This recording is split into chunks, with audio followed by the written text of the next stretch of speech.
ci potevo ancora credere. Trovarsi l'auto rigata è una di quelle esperienze che ti segnano. Dopo soli 60 giorni avevo metabolizzato l'accaduto ed ero convinto si potesse trovare una soluzione economica.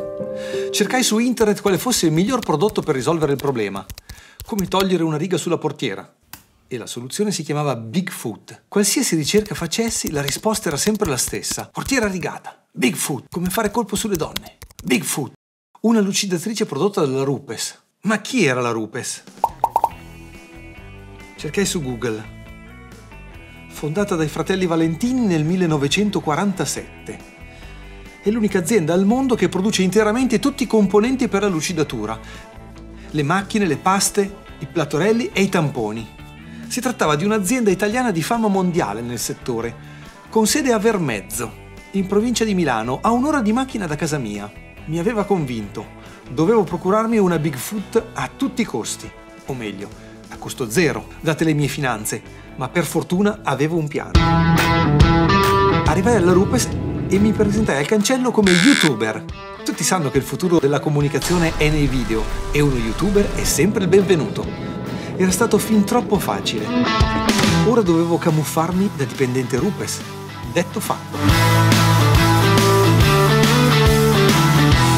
Prima di tutto dovevo entrare nel sistema informatico dell'azienda per capire tutti i loro segreti, visto che di lucidatura non ne capivo nulla. Molto interessante. Le lucidatrici orbitali lasciano solchi meno evidenti, beneficiando di un movimento casuale rispetto alle classiche rotative, che passano e ripassano sempre negli stessi solchi. Inoltre i tamponi di spugna Rupes sono realizzati in modo da consentire il passaggio dell'aria per dissipare il calore, così scaldano meno la superficie del lavoro. E anche questo è un grosso vantaggio, perché ti consentono di ottenere un buon risultato anche se non sei un professionista. Fantastico! Era proprio quello che faceva per me. Utilizzare i tamponi dello stesso colore delle paste dava un risultato ottimale senza sforzo, in quanto sono stati studiati proprio per lavorare insieme. Dovevo far tesoro di tutte quelle informazioni. Ora mi servivano le macchine in prestito e anche per questo mi ero preparato a dovere.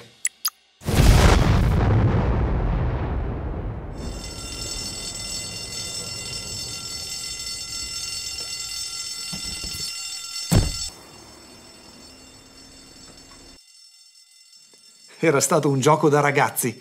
Ora dovevo solo fare un po' di pratica. Per prima cosa verificai cosa mi ero riuscito a far prestare. Bigfoot 15 montava un platorello da 125 mm e tamponi da 150 mm. Una pinza per tenere il filo arrotolato, fantastica. Cavo lungo 9 metri. Così non servono prolunghe. Il kit era dotato di tamponi e paste per la maggior parte delle lavorazioni.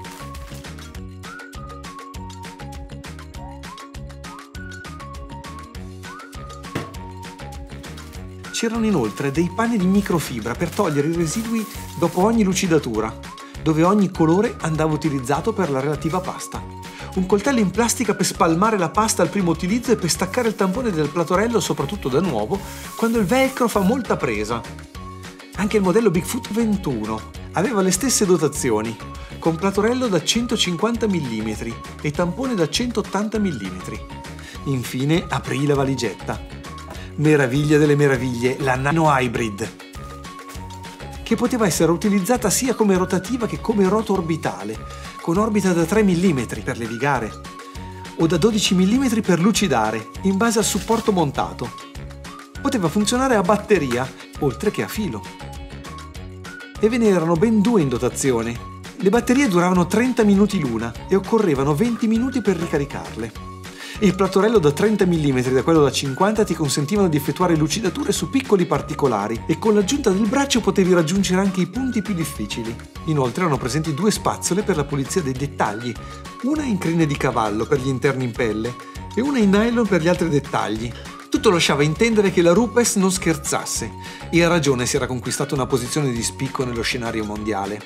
Infine avevo messo le mani anche sul guanto per lavare la macchina, che da un lato aveva la microfibra, mentre dall'altro una specie di gomma per decontaminare la carrozzeria, ossia per rimuovere quelle piccole macchie dovute ad esempio agli insetti che si spiaccicano sul cofano, per non parlare del fatto che internamente era impermeabile. D'obbligo l'utilizzo su superficie bagnata e con un pizzico di detergente per auto, altrimenti la gomma avrebbe lasciato delle strisciate poco gradevoli e non sarebbe stata efficace. Insomma, ero riuscito a procurarmi quanto di meglio sul mercato. Ora era venuto il momento di sporcarmi le mani. No, non così. Lasciamo perdere. Non avendo mai lucidato prima di allora, decisi di far pratica su un'auto di piccola cilindrata. Ma il proprietario non sembrava essere d'accordo. No. Va bene, avrei provato sulla macchina di mio cugino, che non lavava da troppo tempo.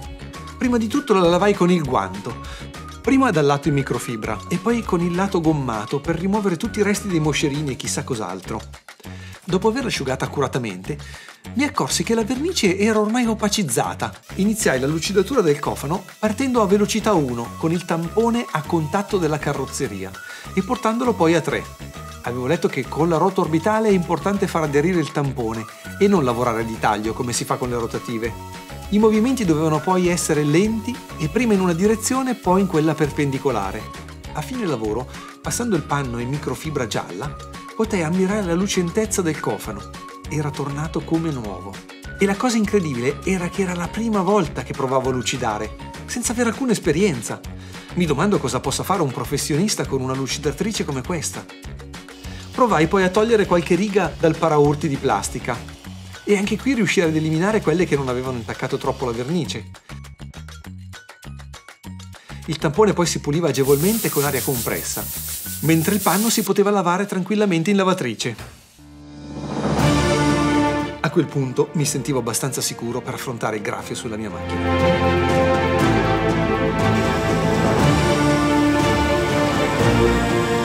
Il risultato era sorprendente.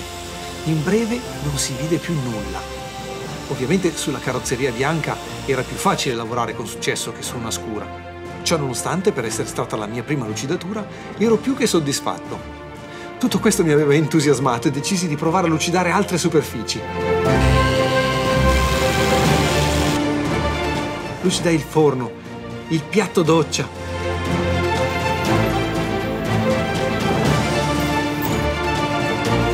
e infine, la dentiera di mio zio!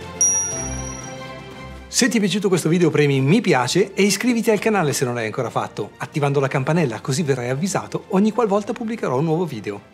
Ciao e buona giornata!